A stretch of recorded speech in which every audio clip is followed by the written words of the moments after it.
She did it over scrambled eggs, like it was nothing. I set the plate in front of Lauren, and she pushed it away with a blank face. Smells heavy, she muttered, eyes on her phone. You liked it yesterday, I told her. Yesterday was yesterday. No smile. No kiss. No thanks. She stood, grabbed her bag, and brushed past me like I was the chair. I called after her. Everything good? Perfect, she said without turning. Don't wait up. I've got yoga after work. Her voice was flat, not tired, detached. That was the first day I looked at my wife and felt like I was talking to a stranger renting our kitchen. If I'd known where it was headed, I would have bought more to-go boxes and fewer flowers. I finished her eggs standing over the sink, because food shouldn't die for nothing. I didn't go dramatic. I don't do drama.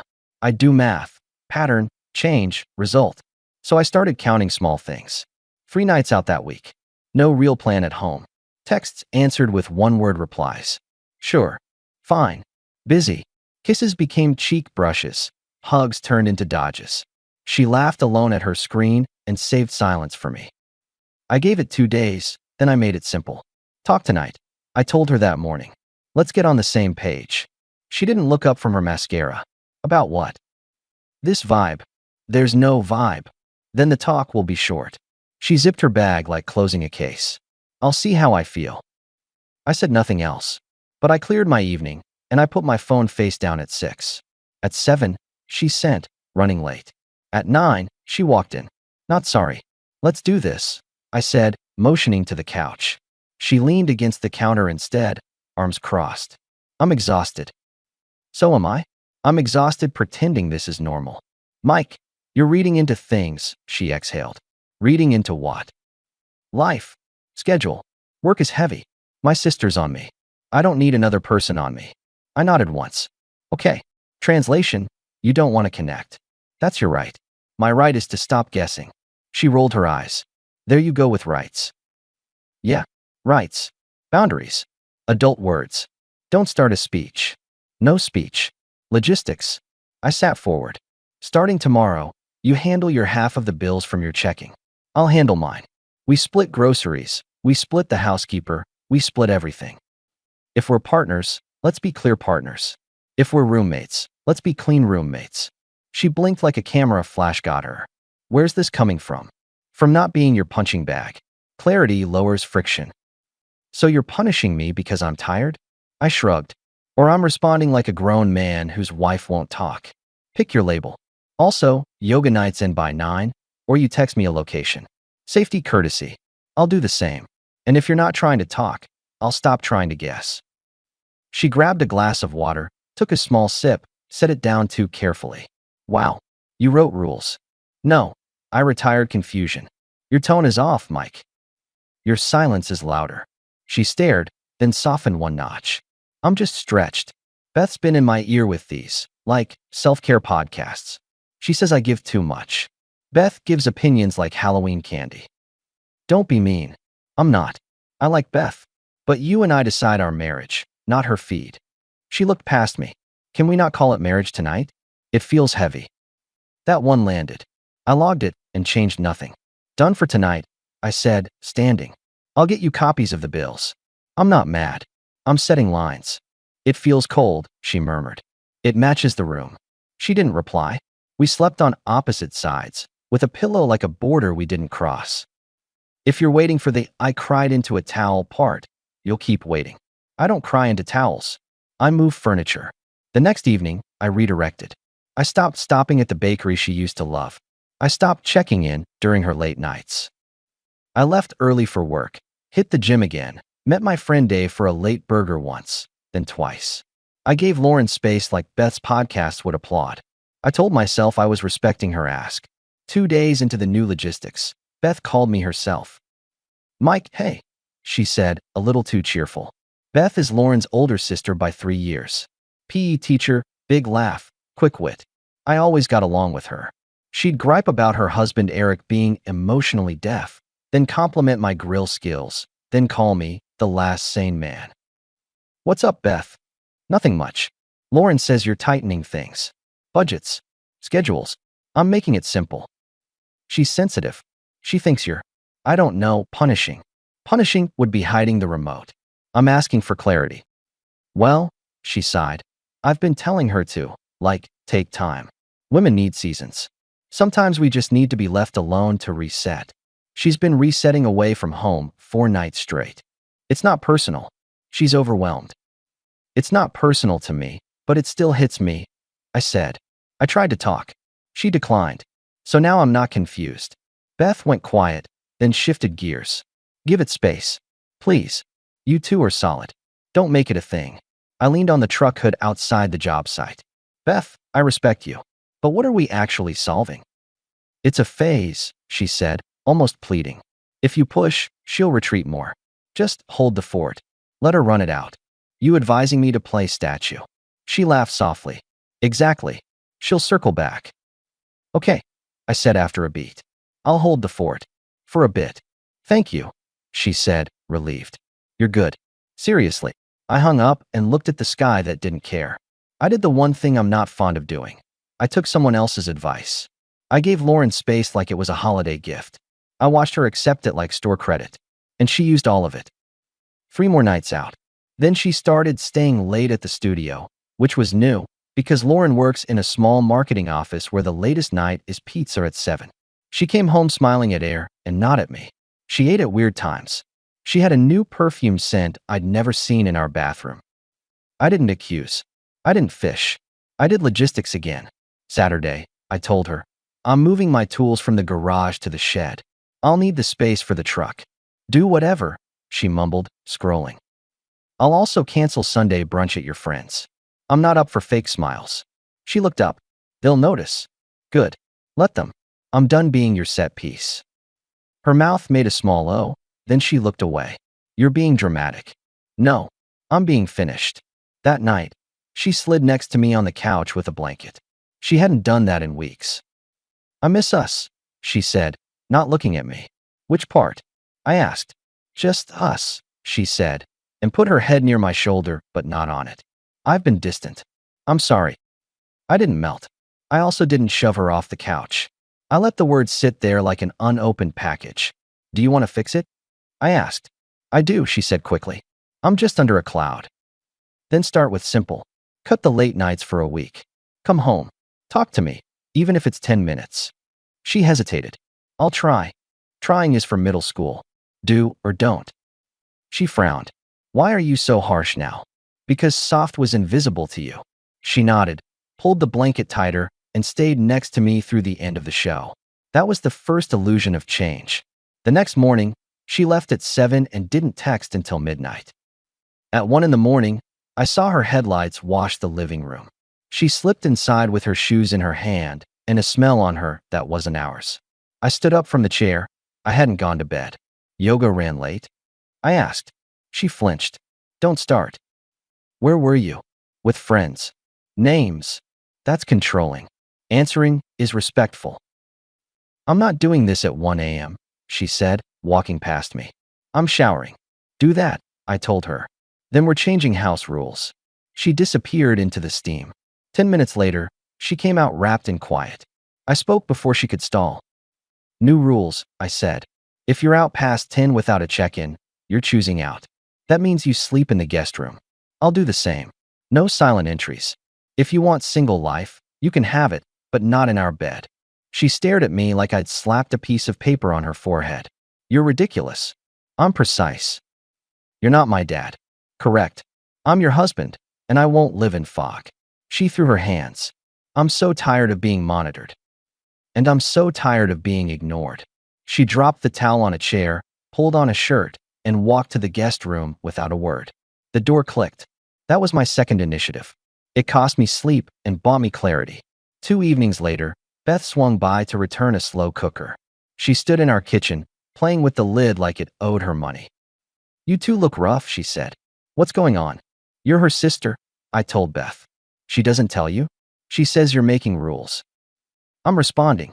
She also says you're intense. Beth, your advice was to wait it out. I gave it a week. It got worse. She bit her lip. Give it one more. Please. One more ends when?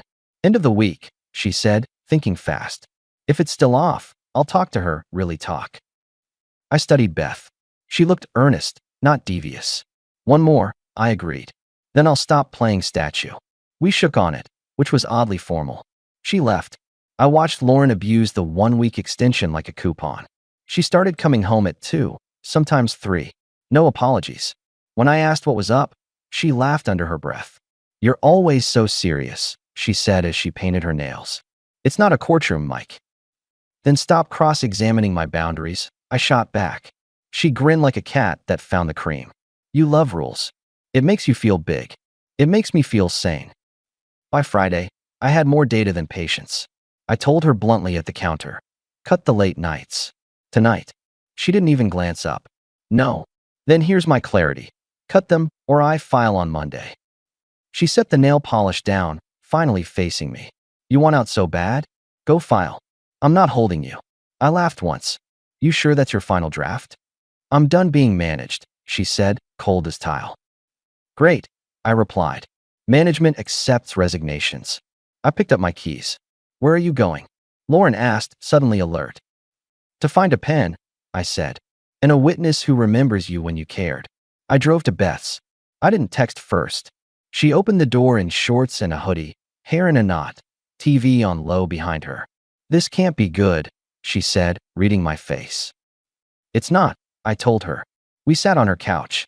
I outlined the week, the rules, the line I drew that morning, the answer Lauren gave. Beth put her head in her hands. She's being stubborn. Beth, I'm not stubborn. I'm done. I'm filing. She flinched like I'd lobbed a rock through her window. Don't do that. Not yet. You told me to wait. I waited. She used it to sprint. She loves you, Mike. She does. Does she? Name one way this month. She's just in a weird season. I'm not a calendar. She looked wrecked. Then she leaned forward. Okay, if you're convinced something's off and she won't talk, then do something that isn't nuclear. Like what? Find out what's actually happening. Not guesses. Facts. Then you'll know whether to sign or fight. I can't believe I'm saying this, but hire someone. You mean? A private investigator, she whispered, eyes darting toward the empty hallway like someone might be listening. Eric used one once on a client fraud case at his firm. It was quick. It's not romantic, but it's practical. I sat back. Hard proof is not my style. I prefer open questions and simple answers. But I played open. It got me closed doors. I nodded slowly. You have a name? I can ask Eric for one, she said, already grabbing her phone. He knows a guy who does background checks and follow-ups. Discreet. Ask. She typed, waited, typed again. He'll send it, she said. Thank you, I told her. She looked at me with real pity, and I didn't like being on the receiving end of that from anyone. Mike, whatever this is, I'm sorry, she said. Don't be, I replied. I'm not the one misplacing my ring. She managed a small, sad smile. You're still a SD, a good man. I'm a man with a checklist, I said, and stood. That night, I called the number. The voice on the other end sounded like a bowling alley manager. Name's Tom. What do you need? Discretion, speed, and photos, I answered. Package rate for 3 days. Text me the basics. I wired a retainer before I brushed my teeth. The next day he started. He didn't bother me with updates. He didn't need to. I went to work, swung a hammer, answered Dave's questions about a client, and ignored my buzzing brain. Lauren texted, running late, with a heart I hadn't seen in a month. I ignored the heart and looked at my calendar. On day 3, Tom called. You want a link or a folder? A folder, I told him. I opened it on my laptop in my truck, parked in a grocery lot where no one knew me. The photos were ugly in their cleanliness. Restaurant window. 2 people at a corner table. Hands meeting in the middle like they were checking pulse. Backseat angle. Her head tipped laughing, his jawline familiar. The last series was a motel entrance. Her hair tucked under a hat that was a joke as a disguise, his arm around her back. I scrolled once more. The man's face, clear as noon. Eric. I didn't curse. I didn't punch the steering wheel. I put the laptop down, stared at the dashboard, then started the engine. I drove 2 blocks, parked again, and texted Beth. Me. I'm filing. Today. Beth, stop. She loves you. I know she does. Me. She loves your husband more. Check your phone. I sent 3 photos. The ones where there's no room for stories. She didn't reply for 30 seconds. Then my phone rang. She didn't say hello. Is this a joke? she asked, voice thin. No. That's last night, she whispered. That's his jacket. It's also your sister. She made a sound like someone had opened a freezer behind her. I'm going to be sick. I'm headed to an attorney, I told her, and my voice sounded like I was telling someone the weather. If you want to come, you can. Your call. She breathed in, shaky. Where? I gave her the address. 30 minutes. I'll be there, she said, and hung up. I sat in the lot with the engine idling and watched a kid load cases of water into a sedan. He did it with both hands. Careful, no rush. I wondered when careful stopped being part of my house. Beth arrived at the office wearing sweats and a baseball cap. No makeup, no pretense. I held the door. She walked through like she was moving through smoke. The attorney was straight-backed and calm. He didn't ask for a movie. He asked for facts. I gave him dates, changes, the link with the folder. He scrolled, pursed his lips, and nodded like he'd seen this exact movie with different actors. Here's where you stand, he told me. You can retain me today. With those, you're in a strong position. We can proceed without fireworks. You are both free to do what you like in your homes as adults. You don't need to announce anything early, but you may if it serves your peace. Beth cleared her throat. If, and I can't believe I'm forming this sentence, if I also pursue separation, can I? Is there someone here who can start that? He glanced at her, at me, then back at her. We can open a file. I'd recommend you retain separate counsel within our firm to avoid conflicts. But yes, we can begin. We signed what we needed to sign. We put retainers on cards. We listened to instructions that sounded like you're free to stop drowning now. Then we stepped into the sunny parking lot and squinted like two people leaving a matinee that was too real. What now? Beth asked. Now I go home, I said, and I take back my house. You're going to tell her tonight? I'm not waiting a week for a clean day. She nodded once. What should I do? You do what keeps you steady, I told her. I'm not your project manager. She half laughed, half sobbed. Okay. We didn't hug. We didn't say we've got this. We got in our cars and drove to our separate storms. At home, I didn't pack my bag. I packed Lauren's. I took her dresses off the hangers, folded them carefully into the suitcase she uses for girls' trips. I added her toiletries, her makeup bag, her framed photo with Beth from a beach vacation, the one with their matching sunglasses. I didn't break anything. I didn't throw. Then I rolled the suitcases to the front door and set them side by side. I put a folder on top. Inside were printed photos Tom had delivered to the attorney that I'd picked up on the way. Copies, not the only set. I washed a pan, cracked 3 eggs, and made an omelet for one. I ate it with hot sauce and quiet. At 2 in the morning, the lock turned. Lauren stepped in, hair messy, shirt tucked in wrong, eyes bright with the wrong kind of happiness until she saw the luggage. She froze. What, are you going somewhere? No. I told her, sliding my dish into the sink. Soon your boyfriend will be house hunting. You'll want to book a room at his place. I did you a favor and packed light to start. Her face went white, then red. What are you talking about? Check the folder, I said, calm. Cliff notes are on top. You're insane, she snapped, reaching for the first page. You have made up. She stopped. The photo stared back. She flipped. Another. She flipped. Another. Her lips moved like she was reading receipts. Put those down, I said, wiping the counter. They're copies. Original sets with counsel. She clutched the edges anyway, crumpling one by accident. Mike, this isn't. Stop. Don't do that. I cut her off. Don't insult me with improv. You do not trip and fall into a motel. You do not hold hands with your sister's husband because the table wobbled. You made a choice. I made mine. She threw the papers on the floor like they burned. I'm sorry, she blurted. I'm so sorry. I've been a lost. It wasn't supposed to. Logistics, I said, rinsing the sponge. You have 10 minutes to grab what you need and go. After that I call counsel, and we talk about different locks and police welfare checks. I'm being polite. Don't make me be efficient. She took a step toward me. Can you forgive me? I'll fix it. I'll tell Beth it was nothing. I laughed short. You can tell Beth whatever you want. She saw the same folder. Her mouth opened and closed. You told her. She's the other spouse in your triangle. She deserves the truth before the neighborhood gossip mill.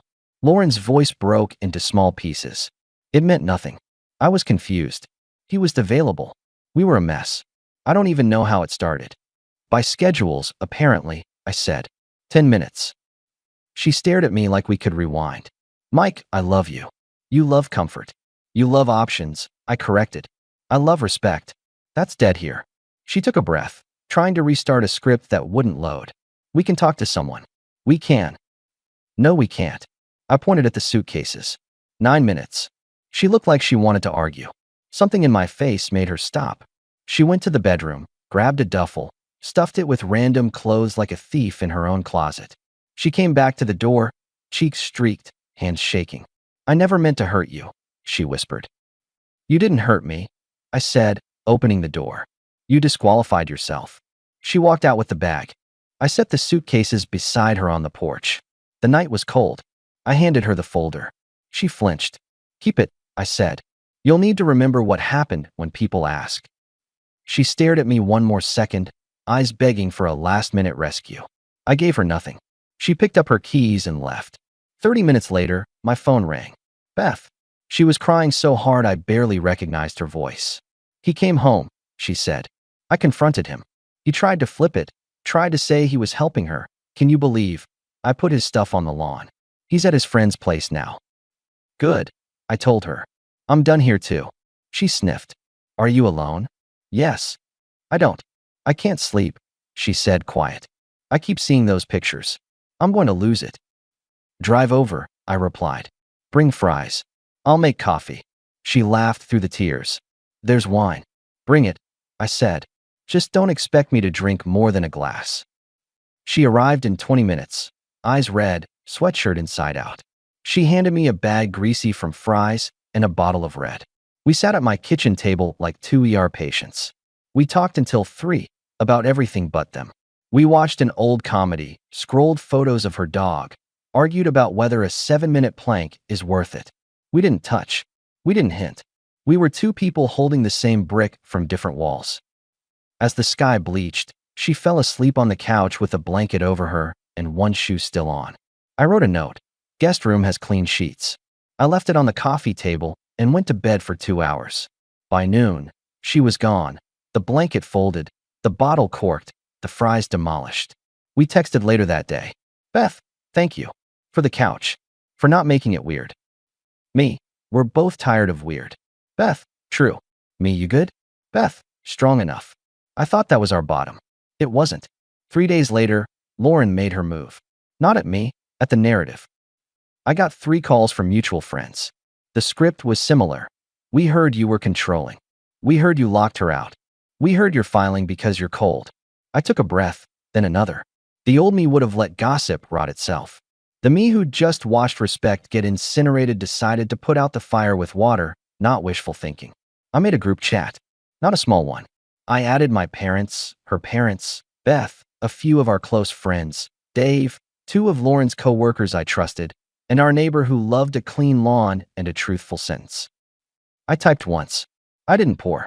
I didn't scream. I set a record. Good morning. There are stories circulating about why I'm separating from Lauren. I won't argue in the street. Here are facts. I attached the folder. I wrote 3 bullet points. Dates, boundaries I set, results. I finished with, please do not reply all. If you have questions, ask me directly. If you want to help, keep the record straight. I hit send. I went to the workshop and sanded a table until my arms ached. My phone lit up like a cheap Christmas display, then went quiet, then lit again. I ignored it for an hour. When I checked, there were private messages, my parents saying they loved me, her parents apologizing for anything they'd assumed, Dave sending a thumbs up, and a knew you weren't crazy.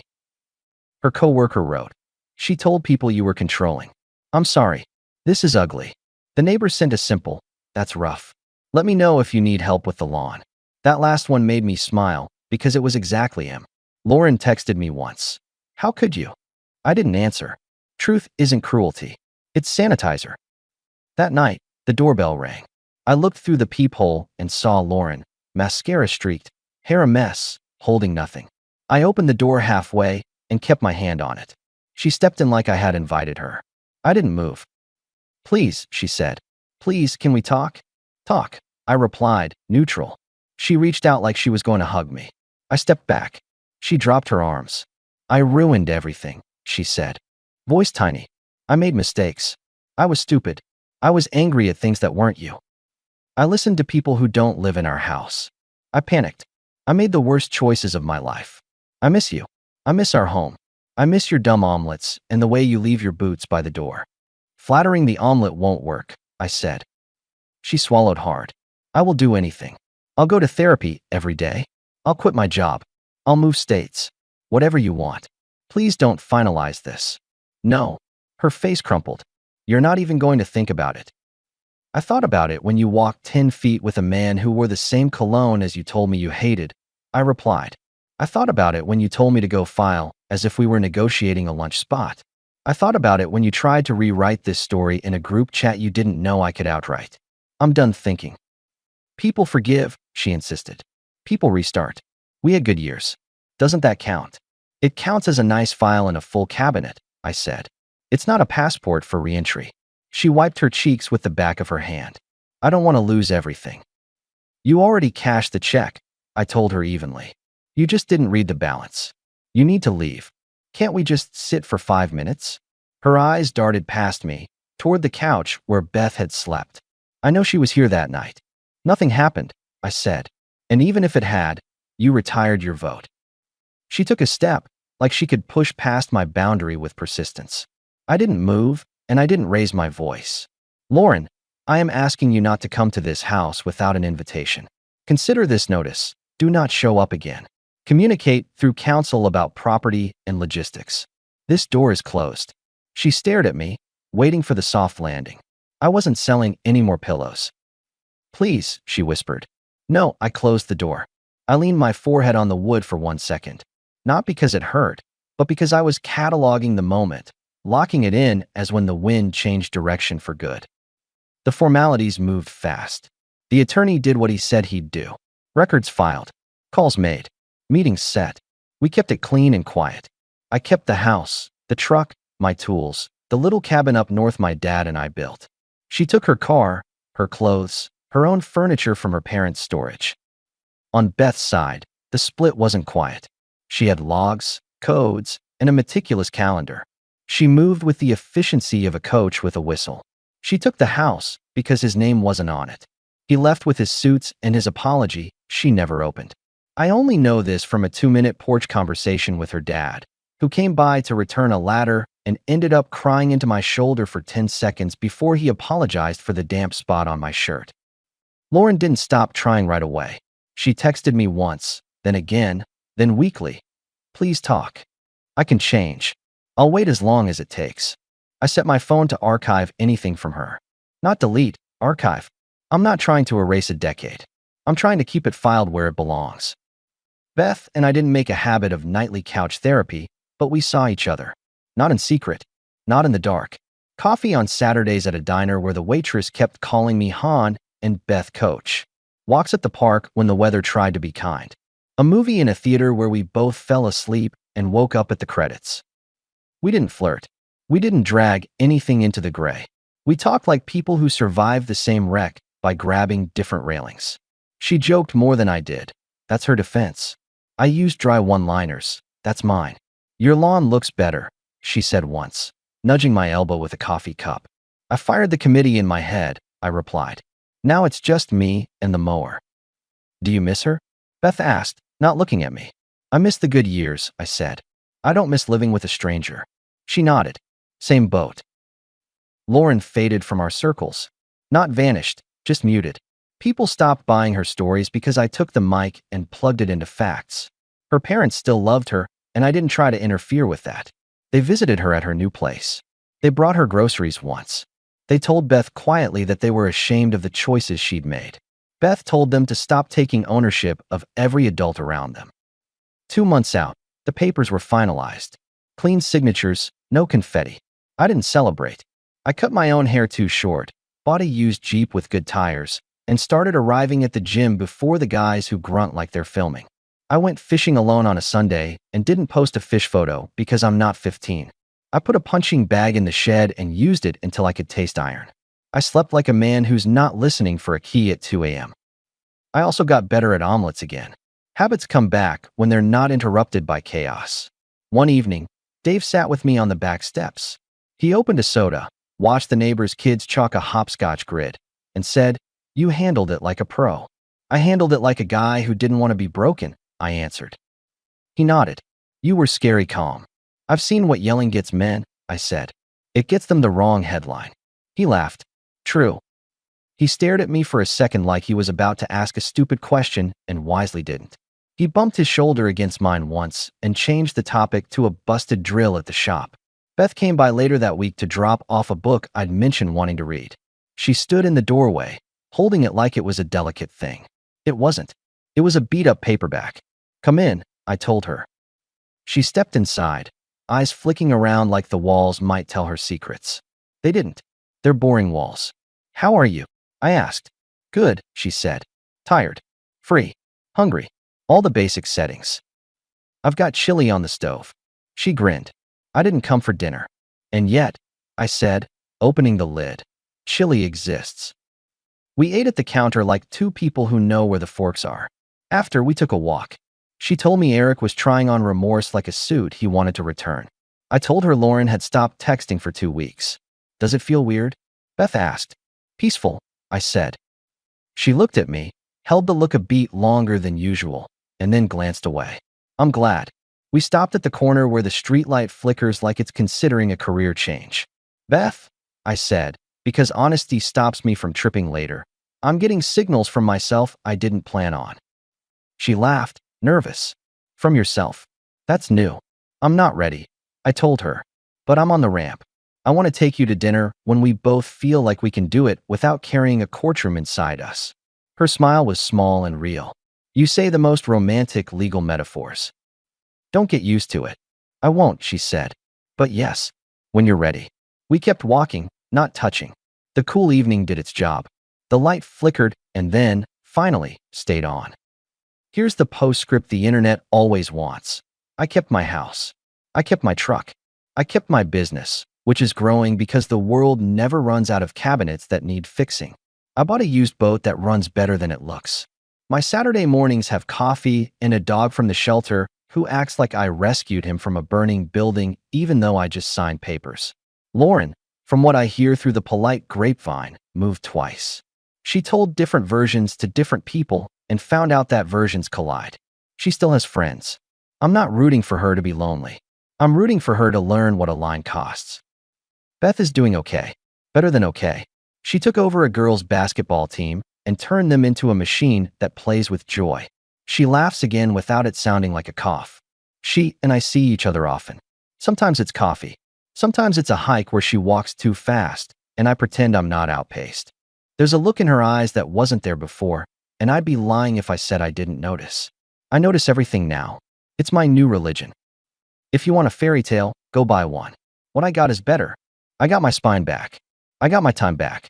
I got my name back in my own mouth. And when the knock comes at 2 a.m. in my memory, I open the door and see myself standing there. He's not pleading. He's not bargaining. He's making eggs for one and not wasting food.